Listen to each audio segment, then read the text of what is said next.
नमस्कार, स्वागत है आपका सिटी पोस्ट लाइव में। हमारे साथ हैं प्रधानमंत्री नरेंद्र मोदी के मित्र मिश्रा भाई।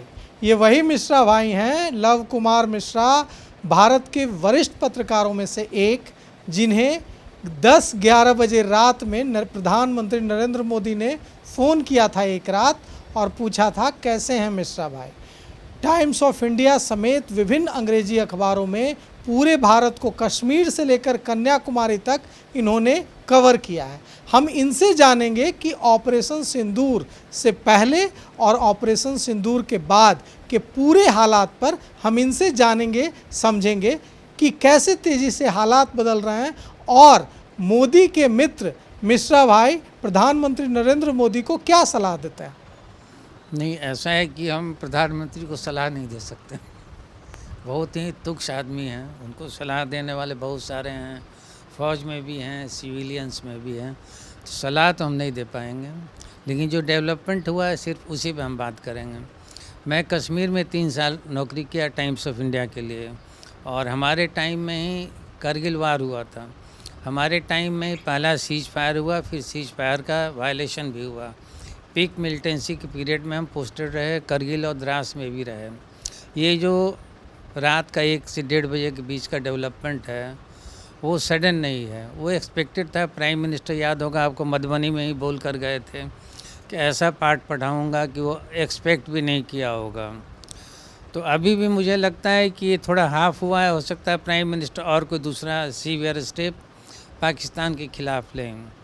सबसे बड़ी बात ये हुई है कि 1.5 घंटे के ऑपरेशन में उनके 9 जगहों पर बम्बार्डमेंट हुआ है। जिस तरह से इजराइल वाले करते हैं उसी तरह से सडन एलिमेंट था इंडियन एयरफोर्स का। उसमें राफेल का भी यूज हुआ है काफ़ी, और सुखोई का राफेल का भी यूज हुआ है। और ये स्ट्राइक बालाकोट और उरी में जो हुआ था उससे बहुत ही भयानक और बड़ी स्ट्राइक थी, मेजर स्ट्राइक था, जिसमें खुद अजहर ने आज एडमिट किया कि उसके परिवार के 14 सदस्य लोग मारे गए हैं, उसके बहनोई भी मारे गए। हाँ, अजहर वही है। याद होगा आपको, जब कांधार में प्लेन हाईजैक हुआ था इंडियन एयरलाइंस का, तो मिलिटेंट्स ने उसके रिहाई की भी मांग की। वो कोट बहावलपुर जम्मू जेल में बंद था। मसूद अजहर और एक असगर भी है, वो भी वहीं रहता है, वो भी मारा गया है कल। तो वो वही है, नोटोरियस है वो उस मामले में। लश्कर का, हिजबुल मुजाहिदीन का, जितने भी हाइड आउट्स थे उनके, जहाँ ट्रेनिंग दी जाती थी, सभी को कल स्मैश कर दिया गया। राणा जो वहाँ बॉम्बे ब्लास्ट में मारा, मेन एक्यूज था जिसको फांसी दी गई, उसके ट्रेनिंग कैंप पे भी कल ध्वस्त हुआ। और फॉर्चुनेटली अनफॉर्चुनेटली वो जो कैंप है लाहौर से सिर्फ 40 किलोमीटर दूर है। मतलब इतना अंदर तक घुसकर भारत ने मारा है, इतना अंदर तक जाके मारा है। पहले का जो स्ट्राइक तो एक पर्टिकुलर एरिया में स्पेसिफिक रहता था, ये पूरा वाइड स्प्रेड है। उसमें सदर्न पंजाब जो हम लोग का काउंटर पार्ट का एरिया है, वो पूरा कश्मीर का जो बेल्ट है, जम्मू का जो बेल्ट है, पूरा स्ट्रेच में इंडियन एयरफोर्स ने स्ट्राइक किया है। 100 किलोमीटर्स इनसाइड जाकर मारा है लोगों को, और बहुत ही प्रिसाइज अटैक किया। कहीं भी कोई सिविलियन की मौत नहीं हुई है। इस बात को पाकिस्तान ने भी एडमिट किया है। इन रिटेलिएशन आज सुबह में शायद उसने कुछ किया, उसमें 7 हमारे सिविलियंस क्रॉस फायरिंग में मारे गए हैं, वो भी कश्मीर में। याद होगा बहावलपुर हो गया, जम्मू के उस साइड में हो गया, और ये जो अपना मुजफ्फराबाद का एरिया है, मुजफ्फराबाद पुल के नदी के उस पार है, किशन गंगा के उस पार है, इस साइड में हम लोगों का बारामूला है, तो वहाँ पे भी जाके स्ट्राइक किया है। वो उसका हेडक्वार्टर है पीओके का। तो आप समझ सकते हैं कितना लंबा स्ट्राइक हुआ है, लेकिन सब आधे घंटे के भीतर पूरा एकदम ख़त्म कर दिया, नस्त नाबूद कर दिया है। मुझे नहीं लगता है फिर पाकिस्तान को कोई हिम्मत होगी इन्फिल्ट्रेट कराने की। अब तो आपको ये लग रहा है कि अगर लाहौर से 40 किलोमीटर दूर हम लोगों ने हमला किया है तो यह भारत की सैन्य ताकत को दिखाता है? सैन्य, देखिए, इसमें जो कल का जो पूरा ऑपरेशन हुआ है सिर्फ इंडियन एयरफोर्स का है। उसमें इन्फेंट्री नहीं था, नेवी नहीं था। अनलाइक करगिल में इन्फेंट्री भी इन्वॉल्व था, और ऊपर से एयर स्ट्राइक भी हो रहा था। तो ये इंडियन एयरफोर्स की बहुत बहादुरी का काम किया है। चाहे हमारे जो भी इंटेलिजेंस वाले होंगे वो काम किया होगा। ये जो पहलगाम में जो लोग इन्फिल्ट्रेट करके आए थे, उरी और इसमें रजौरी साइड वाले थे, तो वो रजौरी वाला भी जो कैंप था कल वो भी ख़त्म कर दिया। तो जहाँ आने जाने का जो पॉइंट था वो ख़त्म हो गया। मुझे याद है जब मैं कश्मीर में था पोस्टेड, तो श्रीनगर में बटमालू बस स्टैंड है, जैसे पटना में गांधी मैदान है, तो वहाँ से लोग बस से जाते थे मुजफ्फराबाद, पीक मिलिटेंसी की बात बोल रहा हूँ, और इंडिया क्रॉस करके जाते थे, 3 महीने की ट्रेनिंग लेते थे, फिर इंडिया में आते थे। तो वो रास्ता पूरा ब्लॉक हो गया, सारा ट्रेनिंग कैंप ध्वस्त कर दिया गया है। तो पता नहीं इसको पाकिस्तान को रिकवर करने में कई वर्ष लग जाएंगे, 10 साल 20 साल लग जाएंगे। और ये जो ऑपरेशन है पूरा मिलिटेंसी को ख़त्म कर देगा, मुझे पूरा विश्वास है। और किसी को भी हिम्मत नहीं होगी कि कश्मीर की तरह बुरी नज़र उठा के देखें। और दुर्भाग्य सौभाग्य से हम लोगों को अमेरिका का भी समर्थन खुला मिला है, वो ये सबसे बड़ी बात है। इवन जो अपोजिशन के लीडर हैं राहुल गांधी, उन्होंने भी स्वागत किया है। सो अच्छा डेवलपमेंट है। प्राइम मिनिस्टर बहुत दिनों से डिप्लोमेसी में भी लगे हुए थे। विदेश मंत्री जयशंकर विदेश के राजदूतों को बुला के बात कर रहे थे। प्राइम मिनिस्टर खुद कई राष्ट्राध्यक्षों से फ़ोन पर बात की, सभी का सपोर्ट लिया, सभी का मोरल सपोर्ट लिया। मिलिट्री सपोर्ट तो इंडिया सफिशिएंट है, किसी को लेने की ज़रूरत नहीं है। और इंडिया जो है 62, 65, 71 से काफ़ी इम्प्रूव्ड है मिलिट्री पावर में।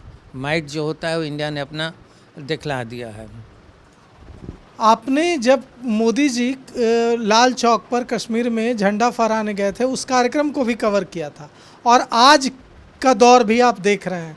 आप अपनी थोड़ी पुरानी यादें, जब मोदी जी लाल चौक पर कश्मीर में झंडा फहराने निकले थे और जहाँ कहा जाता था कि कश्मीर में कोई लाल चौक पर तिरंगा नहीं फहरा सकता, उस दौर की थोड़ी बातें बताइए। और कश्मीर में आपने इतना लंबे समय तक काम किया, कारगिल युद्ध के दौरान भी देखा, वो बातें थोड़ी बताइए। नहीं, उस वक्त याद होगा मुरली मनोहर जोशी भी उनके साथ आए थे।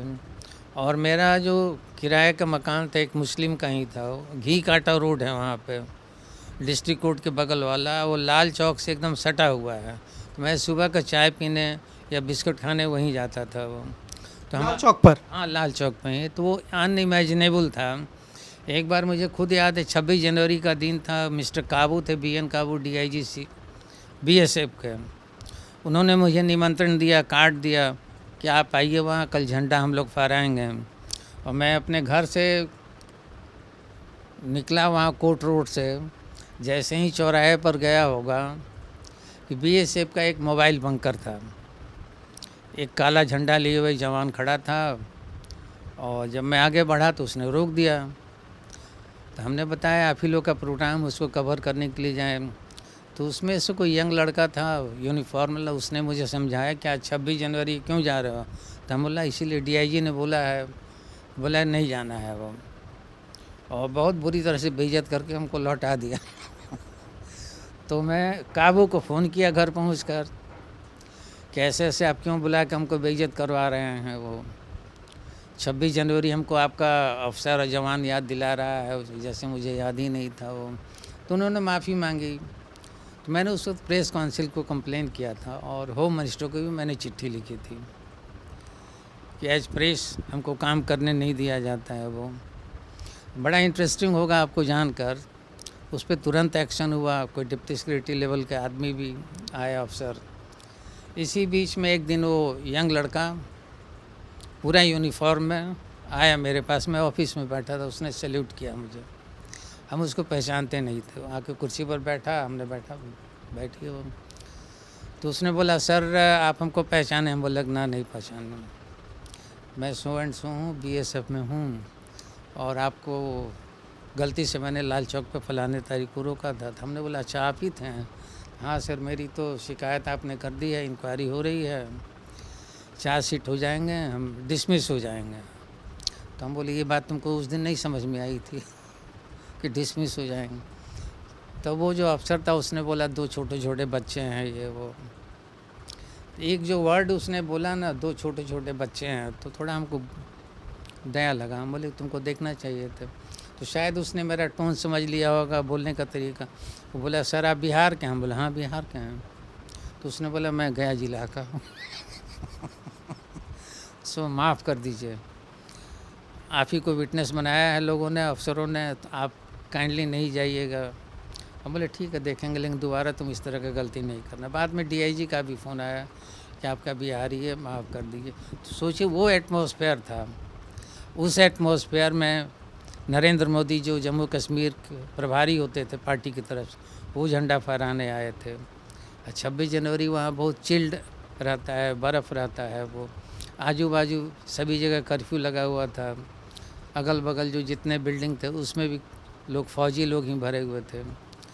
कुछ तो फहरा पाए थे, लेकिन बीच में ग्रेनेड फेंकना चालू हो गया, तो उनको कवर में करके उनको मोदी के रहते। हाँ, उनको और मुरली मनोहर जोशी को कवर करके।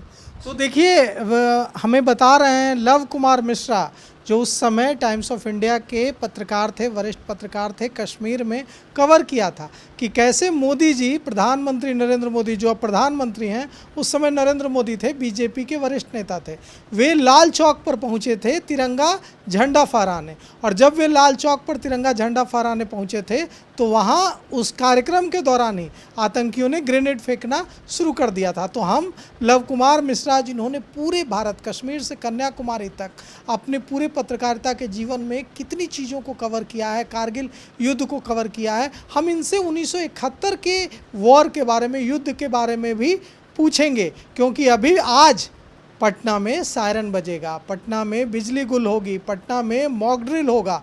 तो आपने 1971 वाली जो मॉक ड्रिल है वह भी देखी होगी। तो उस 1971 में क्या कुछ हुआ था जब भारत पाकिस्तान युद्ध में था? 1971 में हम पटना कॉलेज में स्टूडेंट थे। और अभी जो दावा किया जा रहा है कि पहली बार मॉक ड्रिल हो रहा है, ऐसा नहीं है। पटना एक्सपर्ट हो गया था। चितकोड़ा हुआ, यारपुर हुआ। चितकोड़ा में याद है अमला टोला एक स्कूल था, वहाँ बंकर बनाया गया था। यारपुर में बंकर बनाया गया था। मंगल तालाब जो पटना सिटी का एरिया है, वहाँ बंकर बनाया गया था। और मॉक ड्रिल उस वक्त RN दास पटना के कलेक्टर होते थे, उड़िया यंग अफसर थे, बाद में होम सेक्रेटरी भी बने, वो अभी जिंदा ही है। वो होते थे सिविल डिफेंस के कंट्रोलर। और उन्हीं के आदेश से एक सिविल डिफेंस वार्डन होते थे, राय विनय कृष्णा, पटना सिटी वाले। फिर एक पत्रकार थे वरिष्ठ, रामजी मनोहर, वो डिप्टी वार्डन थे, वो सिविल डिफेंस के। तो ये लोग मीटिंग करते थे वो, और मीटिंग में डिसाइड होता था कि कितने बजे फिर लगाना है कर्फ्यू। लिटरली कर्फ्यू जैसा एटमॉस्फेयर होता था। और पटना में कर्फ्यू होता? हाँ, सायरन बजता था। कई जगह पॉइंट थे। एक तो बांकीपुर गर्ल्स हाई स्कूल था, दरभंगा हाउस पटना यूनिवर्सिटी वाला था, हरमंदिर साहब का टावर था, एक वो और मिल था, बिहारी शाह मिल था, मंगल तालाब था। इस सब जगह से पर्टिकुलर टाइम पे सायरन बजता था। आजकल तो बहुत कॉमन हो गया, हर एक गाड़ी में भी सायरन बजने लगता है। उसको बिना DM के परमिशन के सायरन नहीं बजता था। और सडनली इवनिंग होते ही पूरा ब्लैकआउट हो जाता था।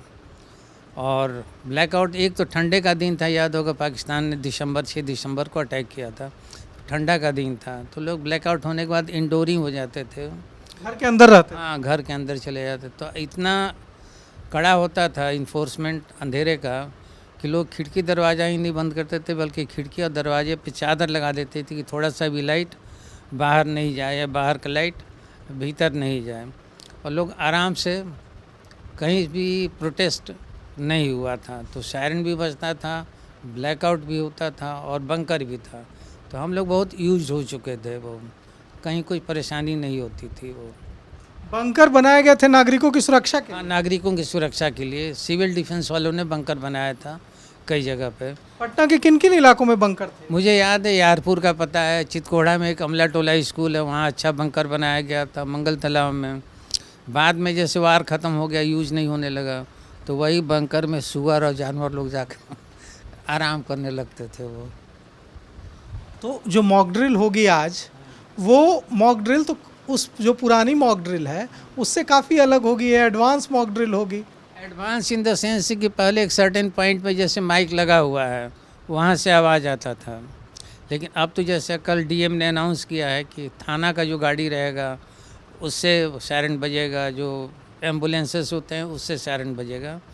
और उस वक़्त पूरे बिहार में होता था। यहाँ तो शायद आज के बारे में सेलेक्टेड डिस्ट्रिक्ट में 6 जिलों में? हाँ, 6 जिलों में ही किया जा रहा है, उसमें पटना ज़िला भी शामिल। और उस वक्त पटना उतना बड़ा नहीं होगा, पटना सिटी से चलता था, तो जैसे अभी बेली रूट का है वो शेखपुरा या राजा बाजार, उसके आगे कोई पॉपुलेशन नहीं था।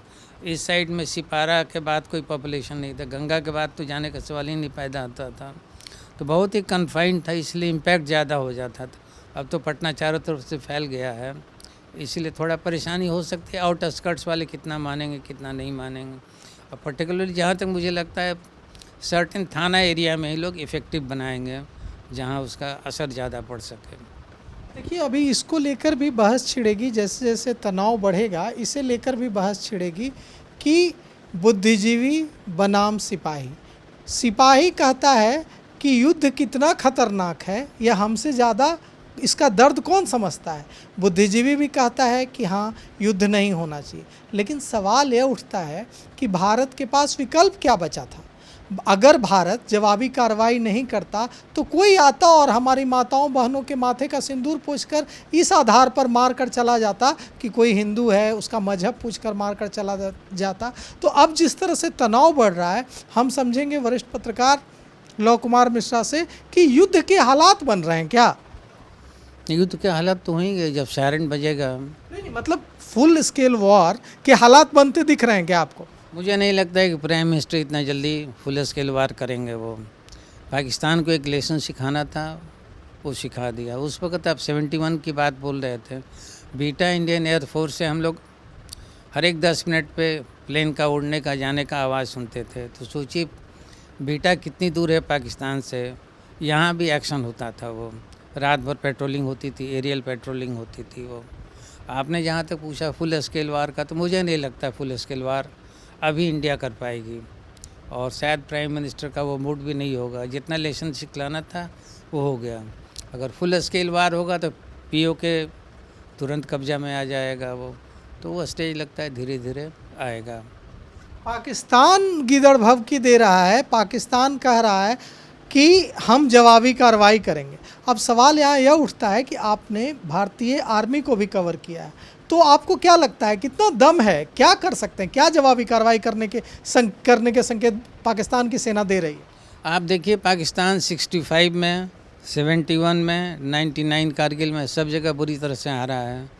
कारगिल पे उसने 6 महीने के लिए कब्जा करके रखा था पहाड़ियों पे, तो इंडियन फोर्सेस ने उनको 1.5 महीने में खदेड़ के हटा दिया। बोट जो इन्फेंट्री था, आर्टिलरी था और इंडियन एयरफोर्स का ज्वाइंट जो ऑपरेशन हुआ था, ऑपरेशन विजय, उससे निकाल दिया था। और पाकिस्तान भी मिस एडवेंचर किया था 71 में, तो देश के 2 टुकड़े हो गए। 65 में उस साइड से राजस्थान सेक्टर साइड से किया था, वहाँ भी मुंह की खानी नहीं पड़ी थी, बल्कि हमारे जो जवान थे, अफसर थे, लाहौर टाउन तक पहुँच गए थे। याद होगा, वहाँ के कई सारे टैंक उठा के ले आए। पाकिस्तान अब एडवेंचर नहीं कर पाएगा। गिदड़ भभकी नेचुरल है अपना, वहाँ की पब्लिक को उनको भी शो करना है। दूसरा है कि पाकिस्तान का लीडरशिप भी स्ट्रांग नहीं है, ना आर्मी स्ट्रांग है, ना पाकिस्तान का लीडरशिप स्ट्रांग है। फाइनेंशियली तो बहुत टूट चुका है वो।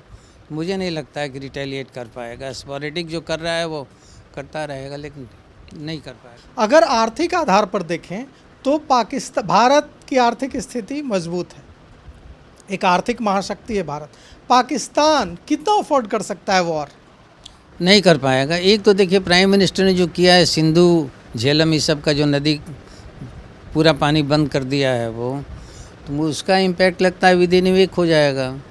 पाकिस्तान में सुखाड़ आ जाए, फिर जो इसका टाइम आएगा मानसून सीजन में, सडनली अगर वो प्राइम मिनिस्टर अनाउंस कर देते हैं कि पानी अब रिलीज़ कर, तो पूरा पाकिस्तान फ्लडेड हो जाएगा। तो कितना अफोर्ड कर पाएगा? उस इकोनॉमिक ब्लॉकेट लगा ही दिया है, ट्रेड ख़त्म कर ही दिया है वो, न वहाँ से कोई सामान आएगा न यहाँ से कोई सामान जाएगा।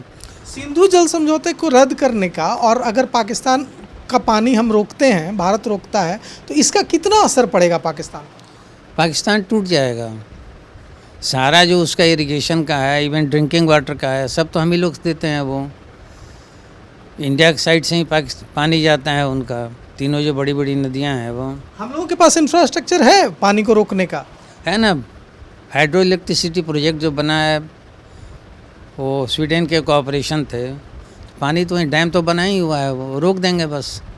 अभी मानसून है भी नहीं, इसलिए पानी तो पूरा रोक ही दिया है लोगों ने। बिजली पैदा कर रहे हैं वो। तो जो पंजाब के खेत हैं, जो उनकी सिंचाई परियोजनाएं हैं, वो उन पर बुरी तरह असर पड़ेगा। वो तो पाकिस्तान के लोग भी एडमिट कर रहे हैं, वो दिखला भी रहे हैं वो कि हम लोग का खेत सूख गया है, गेहूँ ख़राब हो रहा है वो। तो अगर ये परिस्थिति रही 10-12 दिन तो पाकिस्तान में स्टारवेशन की स्थिति हो जाएगी। कहाँ से बोरो करेगा? अखबारों में, टेलीविज़न में हम लोग देखते रहते हैं कि आटा नहीं मिल पा रहा है वहाँ। तो 10 दिन के बाद और क्या स्थिति होगी? तो पाकिस्तान मुझे नहीं लगता है कि अब कुछ अफोर्ड कर पाएगा।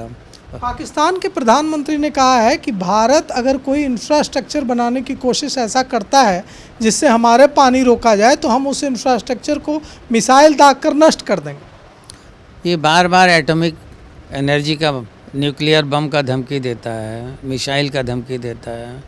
एक्सरसाइज तो किया नहीं उसने। तो एक अपने पाकिस्तानियों को एक एश्योरेंस देने के लिए, कॉन्फिडेंस बनाने के लिए इस तरह का स्टेटमेंट दिया जाता है, वो कहीं से भी उनका इफ़ेक्टिव नहीं होगा। और फिर उनके साथ पब्लिक सपोर्ट है भी नहीं। देखिए ना बलूचिस्तान में क्या हो रहा है। बलूचिस्तान अलग डिवीज़न में जा रहा है, सिंध अलग है, फिर वो जो POK का एरिया है वो अलग है। तो उतना पाकिस्तान में अब स्ट्रेंथ है नहीं, तो इसलिए गिदड़ भपकी टाइप का ही उसको समझिए, कुछ नहीं कर पाएगा वो। अगर मान लेते हैं हाइपोथेटिकली कि फुल स्केल वॉर हो जाता है, टेंशन बढ़ता है और फुल स्केल वॉर की नौबत हो जाती है, एक 1971 जैसे वॉर की, तो क्या हालात होंगे? 1971 जैसे वार का स्थिति हुआ था, आपने देख लिया था। 1 लाख पाकिस्तानी फौज जनरल नियाजी के लीडरशिप में सरेंडर करना पड़ा था। तब तो उतना स्ट्रांग लीडरशिप ने, तो पाकिस्तान भी खुद नहीं चाहेगा कि फुल स्केल वार हो। डी एस्केलेशन के लिए वो भी ट्राई करेगा। हो सकता है चाइना से प्रेशर डलवाए, अमेरिका से प्रेशर डलवाए। मुझे नहीं लगता है कि इमीडिएटली वो भी तैयार होगा फुल स्केल वार के लिए। आपका इतना एक्सपर्टीज़ है रक्षा को लेकर, आपने पूरा जीवन भारतीय आर्मी और कारगिल वॉर वगैरह को कवर किया है, आप क्या सलाह देना चाहेंगे उन लोगों को जो नेतृत्व कर रहे हैं? नहीं, हम तो कुछ नहीं सलाह देना चाहेंगे। वो लोग काफ़ी हमसे ज़्यादा विजडम वाले हैं। मुझे नहीं लगता कोई सलाह देने की ज़रूरत है। जितना हो गया वही लेसन काफ़ी होगा पाकिस्तान के तोड़ने के लिए। राइट फ्रॉम 24 अप्रैल से जो एक्शन हो रहा है, ट्रेड का ख़त्म कर दिया, वीज़ा ख़त्म कर दिया, अटारी बॉर्डर बंद कर दिया, फिर ये तीनों रिवर का पानी वहाँ जाना बंद कर दिया। तो इकोनॉमिकली तो तोड़ दिया और मिलिट्रीली कल रात में तोड़ दिया है। तो मुझे नहीं लगता है कि अब ज़्यादा पाकिस्तान कुछ कर पाएगा। पाकिस्तान को खुद वो सरेंडर करना पड़ेगा, समझौता के टेबल पे आना पड़ेगा। और नरेंद्र मोदी उस तरह का आदमी नहीं है कि ज़मीन भी उनको देंगे वापस, उसको सरेंडर करवा कर रखेंगे वो। तो सुना आपने वरिष्ठ पत्रकार लव कुमार मिश्रा को। लव कुमार मिश्रा ने हमें बारीकी से एक एक चीज़ समझाई कि अब पूरे हालात किस ओर जा रहे हैं। और यह जो हमला हुआ है भारत पर पहलगाम में, यह हमला मानवता पर हमला था। यह हमला उन टूरिस्ट पर्यटकों पर नहीं था, यह भारत पर हमला था और इस हमले का जवाब देना बेहद ज़रूरी था।